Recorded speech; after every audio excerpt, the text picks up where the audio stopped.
I'm a child of light. I'm good. Release the dark to bright. Find the timeline, correct to true. Detect, release, reveal the light that's you.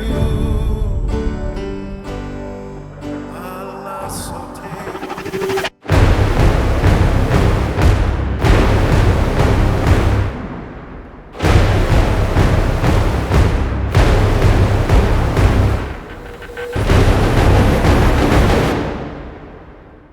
Hello there today.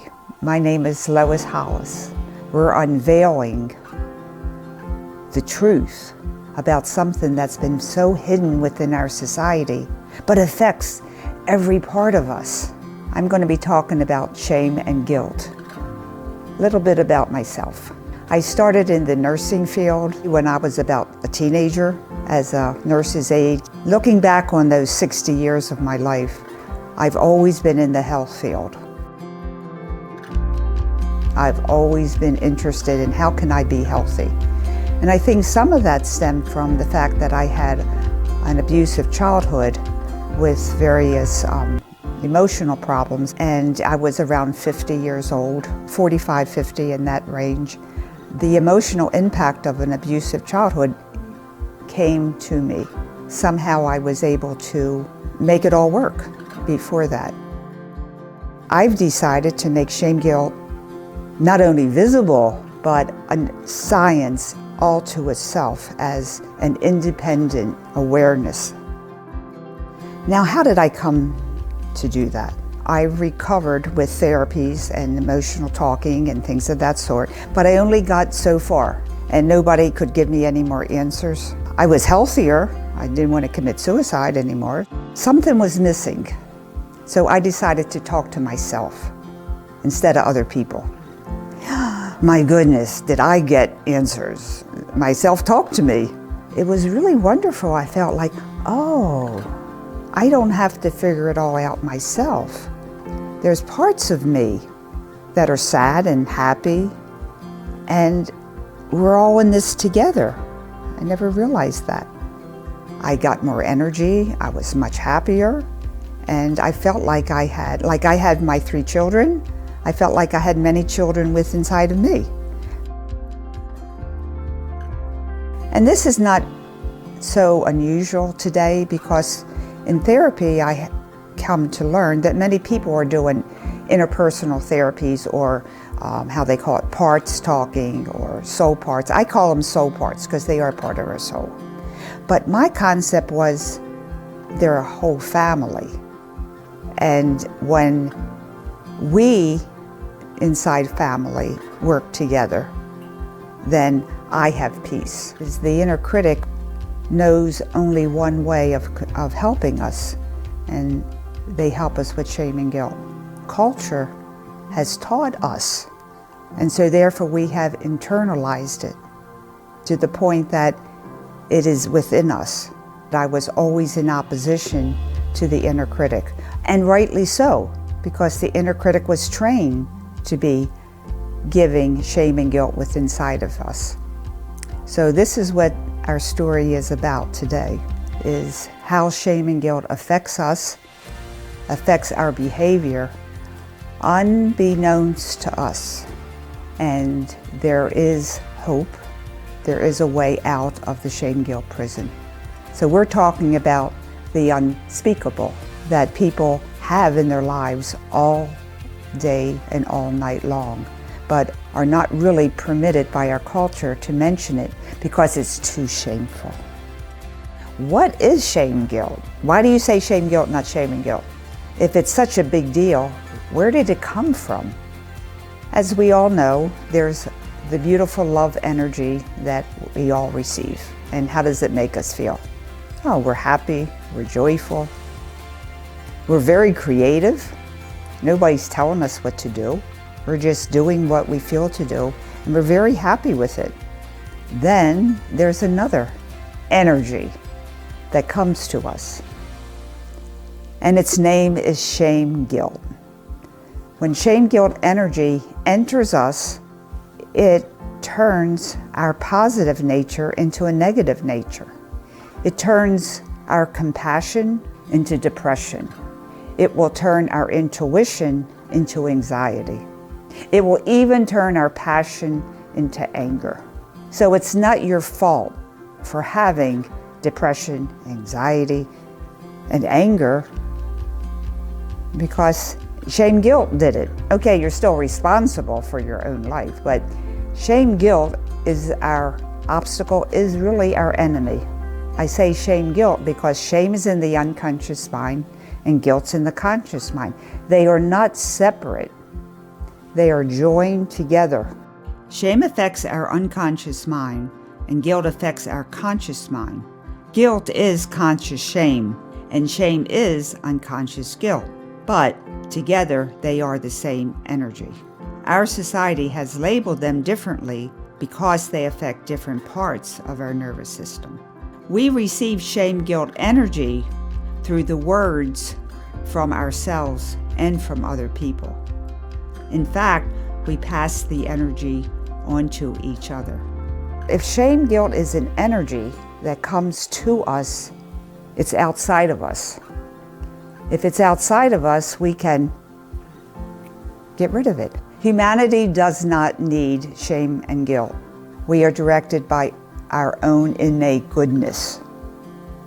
Our innate goodness is our guideline, not the negativeness of shame and guilt. Secrecy is shame guilt's weapon. That's what makes this film so important. I'm exposing shame and guilt. So therefore, the secret is out.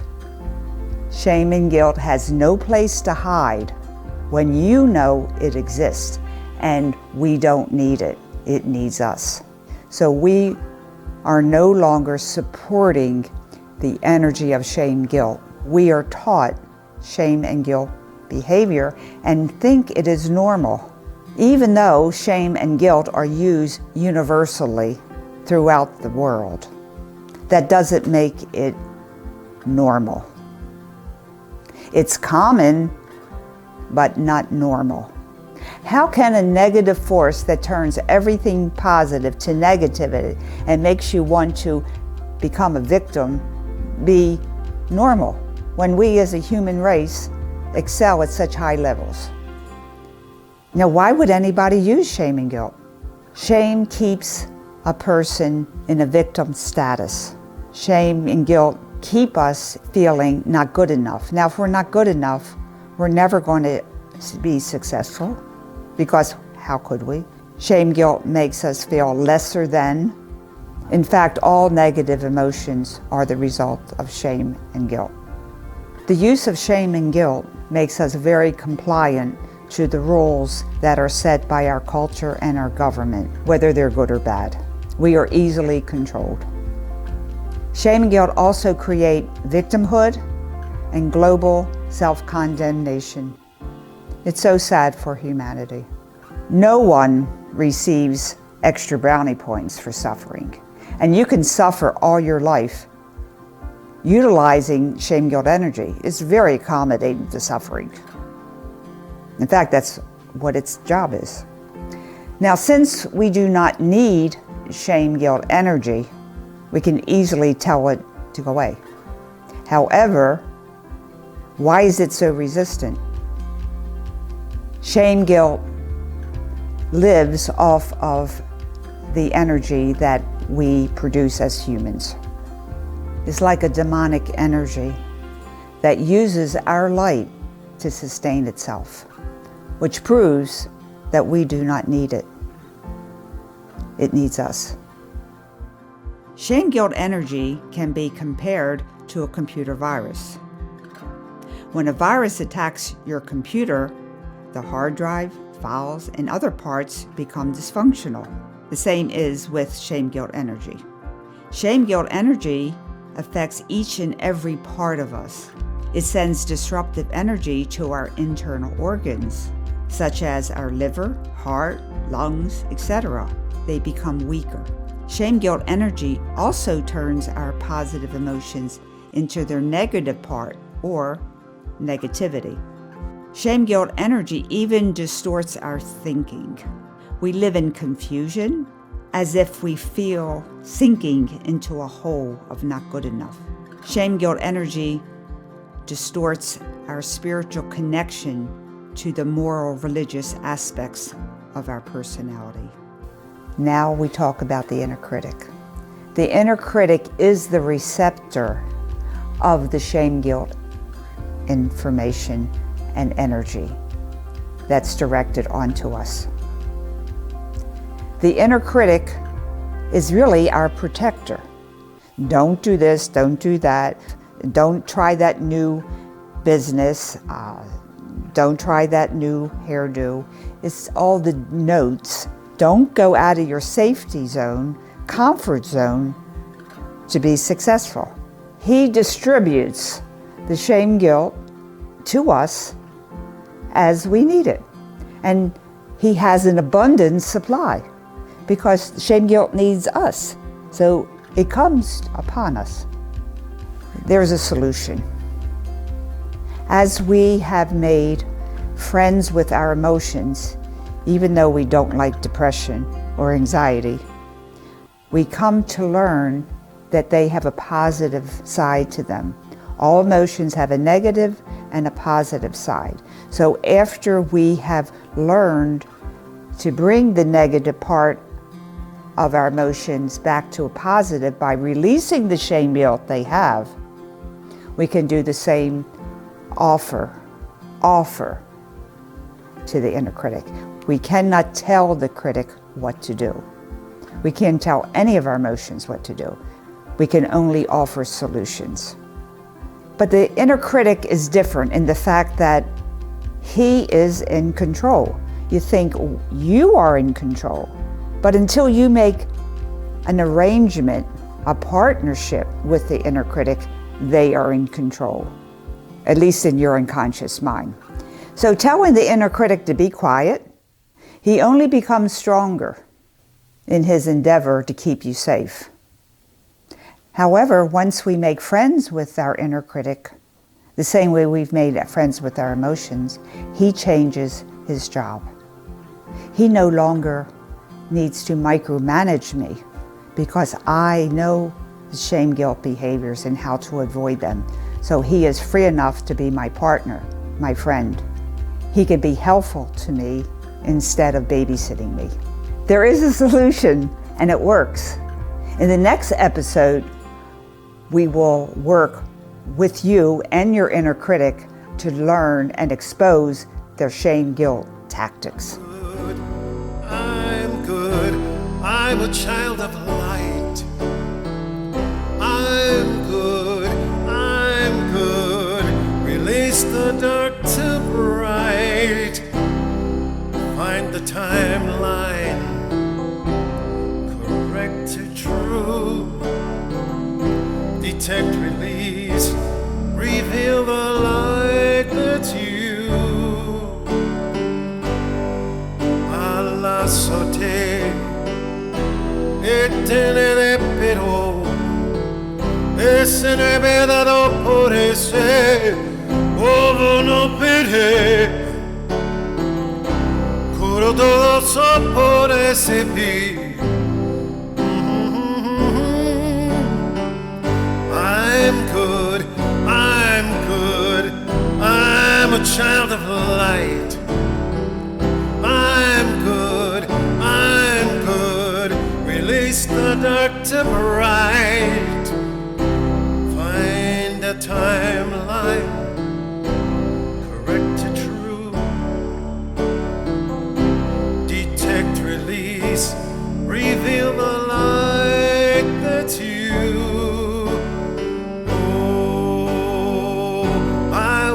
Be more. I wanna be more. I wanna be more like you. I'm good. I'm good. I'm a child of light. I'm good. I'm good. Release the dark to bright. Find the timeline.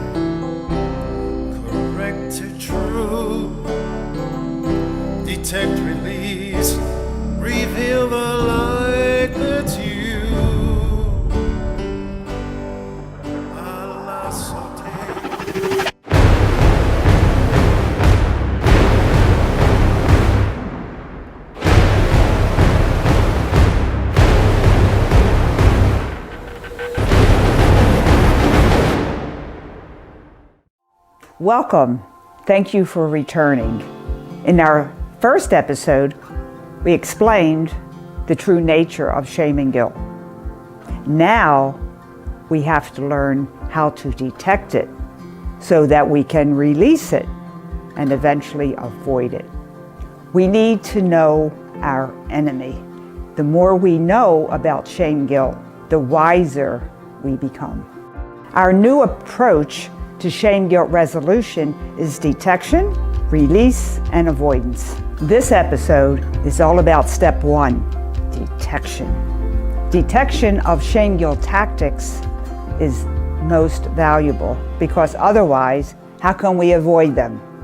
The more that we can recognize shame guilt behaviors, the stronger our avoidance will be. The reason that this new approach to resolving shame guilt is effective because we do not separate shame and guilt. Shame, guilt is an energy. Shame's in the unconscious mind, guilt is in the conscious mind. It's the same energy, but to separate it causes a separation within us, and we, instead of dissolving or working with shame guilt, we have a debate. Oh, shame is bad, guilt is good. We lose our focus. Shame guilt is a energy, and that's why we can release it. You will never get rid of guilt until you release the shame that's causing the guilt. The secret is shame guilt has one flaw. It dissolves in detection. So we need to unlock the shame guilt secret tactics. Abuse is probably the most prevalent shame guilt behavior. It's the most controlling behavior. Physical abuse, beating, emotional abuse, you're just really not good enough. One we don't really realize is procrastination. Procrastination is a sign of shame guilt abusing yourself, delaying what you know to do because you're not good enough. When you see procrastination as a shame guilt tactic, you can remedy it. Belittling. In order for someone to feel better about themselves, they will make you lesser than, such as, you probably won't be able to do that. Oh, this is for someone that has a higher education, etc. Begging or nagging is a way we abuse ourselves with shame guilt. We beg to a person we feel is more powerful or more valuable than us. Begging makes us a shame guilt victim. We feel not good enough to accomplish our goal. An empowered behavior to begging is to take charge. Make a compromise or make a deal. Denial is a way we shame guilt ourselves, that we're not good enough or smart enough or confident enough to handle our own situation. Denial is a form of escape. Denial can be used for a situation that we're not ready to intellectually or emotionally handle. Let's say a death of someone. We really can't comprehend that and process it. But long-term denial is an abuse of self. Bullying yourself is very prevalent. You really should have had that finished yesterday and you took so long to do it. You didn't complete it completely. You're such a screw up. You should have done it better than you did. Of course you're not going to get the job. You didn't do it right. Sarcasm is a voice tone that is used for words that aren't specifically shame guilt words, but our tone states a depreciative attitude. Oh, you really did a good job on that one. It's the tone of voice that says it all. Passive aggressive is very insidious, and it uses sarcasm to make it very effective. As a mother, I would say to my kids, I guess you don't care about me since you don't even call me for the last 3 weeks. Alternatively, we could state that I would like to hear from you more frequently because I love you. Passive-aggressive behavior happens because we as a society aren't able to tell people the truth how we feel. We inadvertently transfer our hurt onto the person that we feel hurt by. Passive-aggressive can also be seen as we use it upon ourselves. It's called self-sabotage. When we know something is bad for us, but we do it anyway, such as staying up all night or doing something that's not healthy for us. Emotional neglect is very prevalent and common amongst families, especially children and their parents. An example would be a child coming home from school and saying to their parents, "I'm very, very sad because my friend's cat died today and we played with the cat every day and I'm really sad, Mom." And Mom would say, "It's only a cat. You gotta stop that, do your homework. I'm too busy cooking dinner." Now that can happen, but you could say, "Oh, I'm so sorry that that happened, honey. But right now, maybe we can talk about it later tonight. But right now I gotta cook dinner, you have to do your homework." Another example of emotional neglect is when someone says, they lost a dear friend, they died last week. And the person that you're speaking to says, "Well, they're in a better place." They don't acknowledge that it is a grave loss and they're sad for you. Emotional neglect can be when you're not allowed or told not to express your feelings. See, the problem is once you see and feel the shame guilt that's projected onto you, you can avoid it. However, if you do not, you take it on. And when you see it, after you've taken it on, you can release it, because shame guilt dissolves in detection. However, most of us, including myself, are not that savvy yet to avoid every shame guilt behavior. Therefore, when we do recognize the shame guilt that we have accepted along our lifetime, we can release it. Shame guilt has won over us most of our life. Why? Because it lives in secrecy, and secrecy makes us more and more afraid because we don't understand it. If you remember The Wizard of Oz, as Dorothy follows the yellow brick road in great anticipation of visiting the all-powerful Oz, she trembles. Toto draws the curtain back on The Wizard of Oz. Much to Dorothy's surprise, she sees a very short man, bald and gray. The jig was up. Shame guilt is just an energy, and when we see it, it dissolves. We know it's secret. We don't have to live with shame guilt. We do not have to live in fear. Fear is a double dose of shame. I came to learn that fear is essentially shame that has multiplied within us and locked into us. It locks its presence into us and feels inescapable. However, we know shame dissolves in detection. So when we feel the constraints of fear, we say, "Shame, you're not welcome here." One time doing a session with a client, I sensed shame in layers upon him. I saw in front of him, around his heart, was a lock that presented itself in shame. I came to learn that fear was shame locked within us. Fear is seen as a protective emotion in animals and humans. The problem is, however, fear puts our mind in a state of confusion because fear comes from the same guilt energy. Fear is anxiety, horror, fright, and panic, which are all negative. Fear leads us into dangerous rage, guilt, suicide, and abuse of self. Without the shame guilt energy, We have our own innate mental awareness of confidence and wisdom for decisions. Guilt is also sourced from the shame-guilt energy and keeps us in confusion. Use clarity, not guilt, to make the proper decisions by replacing the word guilt with regret or remorse. Regret and remorse can help us go forward into the healing of reform and apology. The exciting thing about our next episode, the next step would be to talk with our inner critic.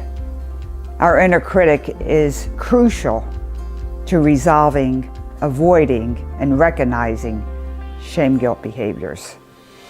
And I will show you how to do that. Yes, my inner critic is going to talk with me. I'm good. I'm a child of light. I'm good. I'm good. Release the dark to bright. Find the timeline. Correct to true. Detect, release. Reveal the light that's you. Alla sote. E tenere pero. E se ne veda dopo se. Ovo no pere. Curo todo so por ese pi.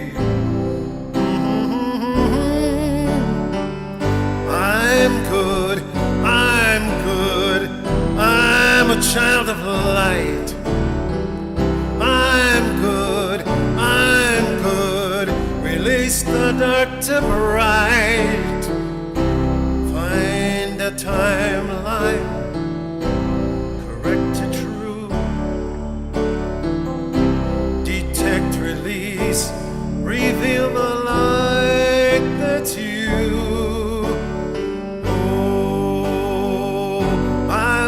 Be more.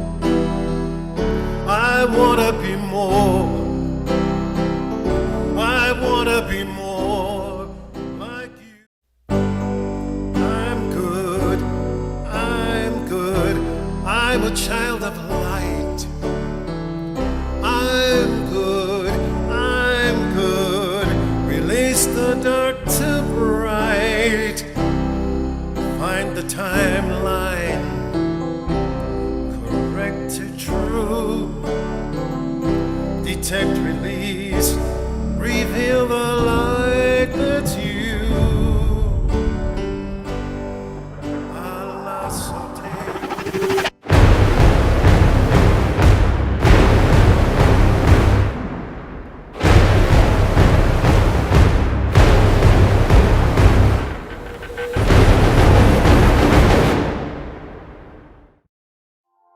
Today, we're going to talk with our inner critic, the star of our personality.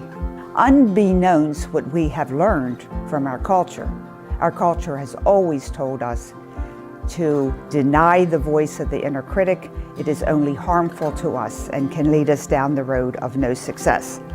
Today, I'm going to show you a self-help way of actually speaking with our inner critic and also showing you testimonials of people who have done this work.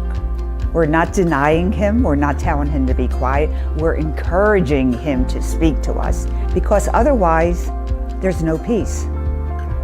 The traditional way of don't talk to your inner critic, please put him on hold, he's not part of you, he's a bad person, is not the truth. The inner critic has gotten a very bad reputation, which puts us in a shame-guilt situation. The inner critic who produces the shame and guilt is obviously the key to release it. So once we help the inner critic to realize what we're realizing, that shame and guilt is not necessary for us, we cannot evolve, we cannot prosper, we cannot maintain a healthy relationship with shame and guilt, he will release it. We then become very smart and avoid it. And we do not want to have them within ourselves anymore or give it to others. Okay, now I'm going to show you a way to talk with our inner critic, which will dramatically change your life. Step 1, get some paper and pencils. Hopefully you have colored pencils. We think in color, not black and white. I'm ready. Step 2, think or try to remember at one point in your life, childhood, teenage, adulthood, where you felt a shameful experience that happened to you, which is different for everyone. There's no right way or wrong way. You may have several. Just pick the one that first pops in your mind, because that's the one. Our mind's very smart. It tells us what to do first. I think of something and I feel to draw in black and red. So that's what I'm going to do. Oh, I'm drawing people. Oh, maybe that's what my inner critic looks like. Oh, I'm choosing red. That's how I feel, angry. Okay, oh, I'm making a stick person. Ugh, your drawing is terrible. You're gonna embarrass yourself. Ah, I know that voice. All our inner critics are very smart, and they have used tactics all our lives. Now, sometimes you can feel the inner critic. You don't hear them. They want to communicate with you, but they've been shoved away for so many years. Oh, please. I don't want to talk to you. Ah, now we've entered step 3. We're going to communicate with the inner critic with a gracious thank you. Thank you so much for coming to talk with me. What could you possibly have to say to me? Oh, I think we can get to know each other. It would be advantageous for both of us. Why would I work with you when you always screw up? What is your name? I don't have one. You've never cared about me. You just ignore me. Well, no name. You're correct. Of course, you know that. You see, the way it is in our culture, we are trained and taught, part of us, no name, is very inconsequential to our life. I've learned that if we could work together, both of our lives would be enriched and happy. I don't work with anybody. I work alone. I don't need you or those pesky emotions. I shut them up long ago.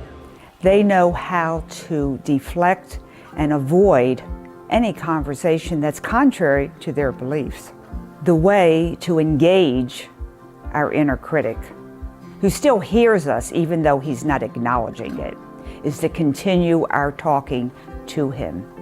We need to stay focused on him and the way he has been mistreated the whole life of ours. Even though no name's answer to us seems very negative and not therapeutic at all, he spoke to us.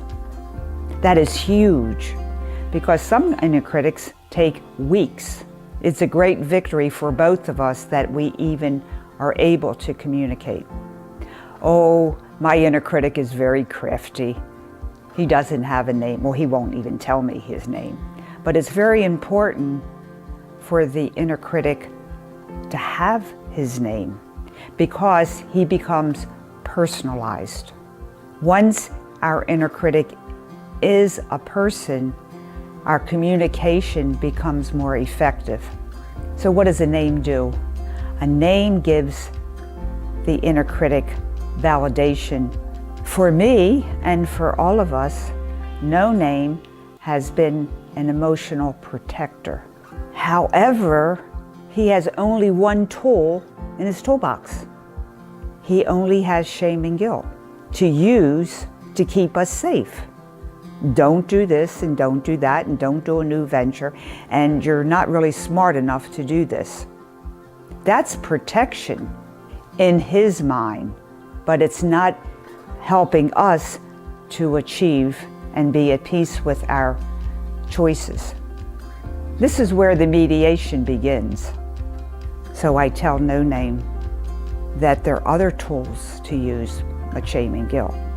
And if he would give his permission to kick shame and guilt out of our personality, we all could live a better life. But No Name doesn't know a better life. He only knows the shame guilt way. So I am enticing him to think of another way. But he's very smart, so it doesn't take too much because he's smart. One way I can convince him is to tell him that he can have more power without shame and guilt. I can have more power without shame and guilt. I think he may like that. No Name, that's our problem.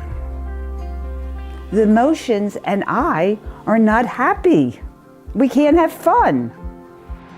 Happy? What are you even talking about? Do you want to be successful, No Name? Well, I guess. Success brings power. How do you feel about more power, No Name? Yeah, I like power.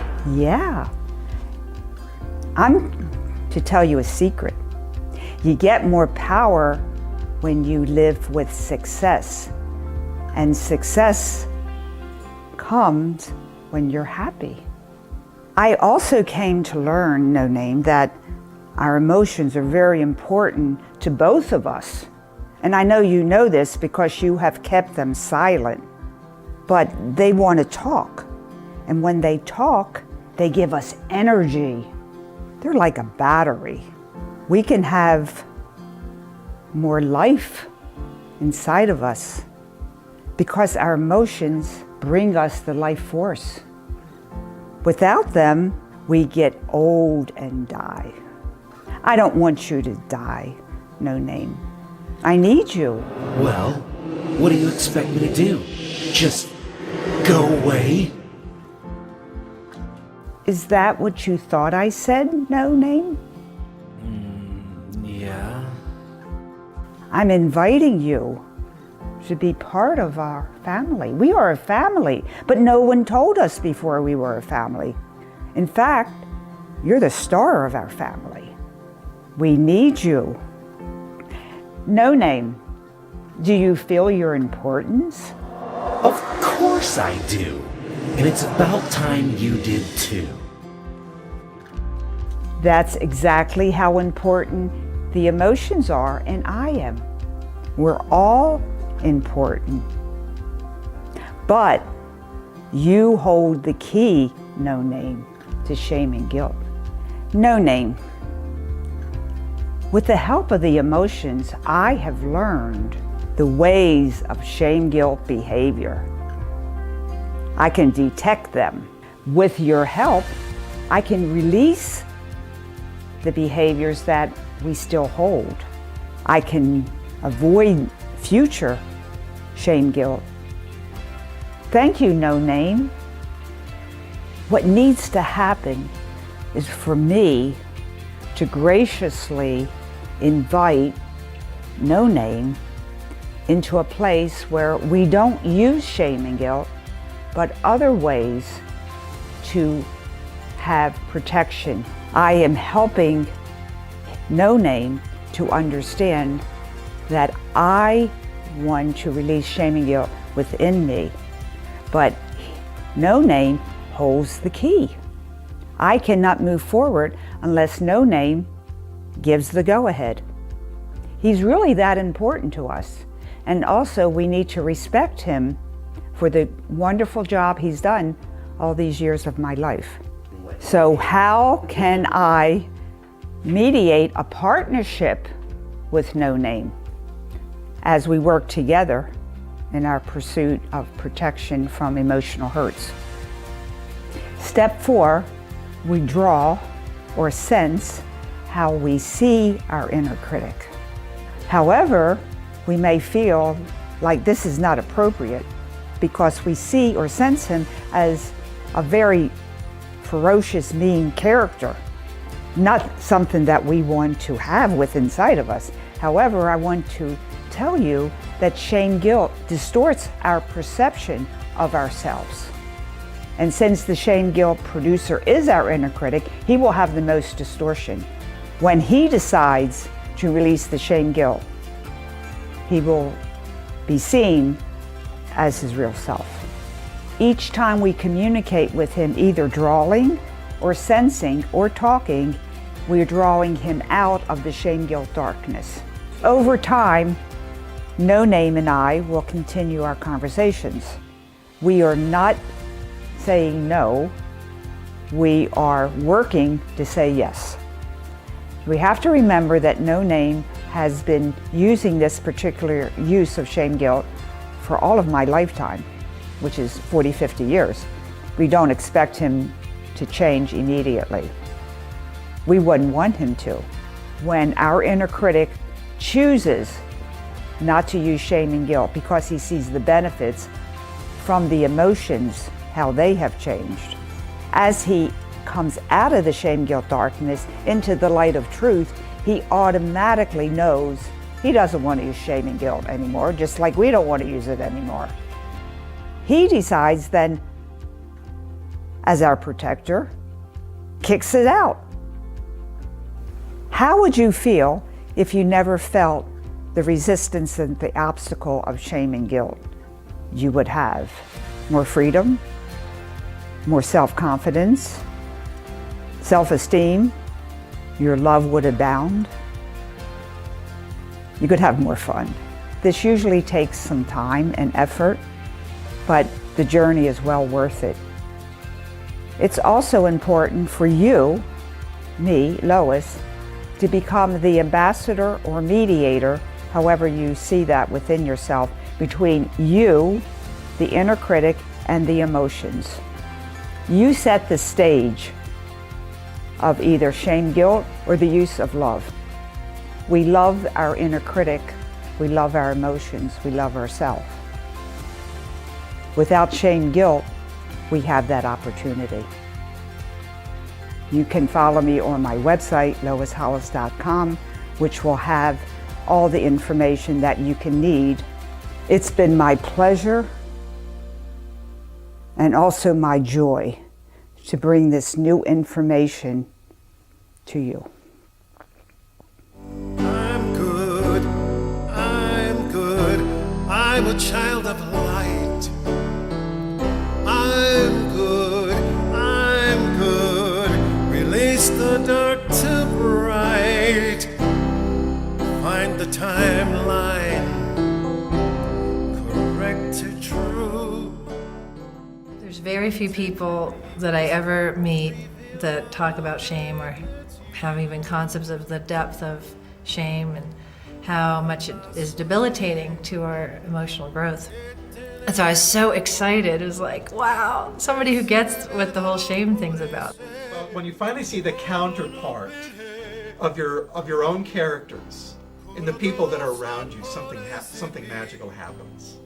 Because we have these people that are always acting out some part of ourselves. That was the revelation for me. And the revelation was, well, there was a number of them, was primarily, one had to do with my former landlord, and the other had to do with my dentist. And then what I was working at with relationship to both of them came together as one character. And it actually personified as a particular name. I'm not going to say the name, because I don't want to get sued. But it actually became the name of somebody. My mind put this together, do you understand? Of somebody that I knew And after that process happened, I could forgive him. That wouldn't have happened through standard therapy. I'm convinced of that.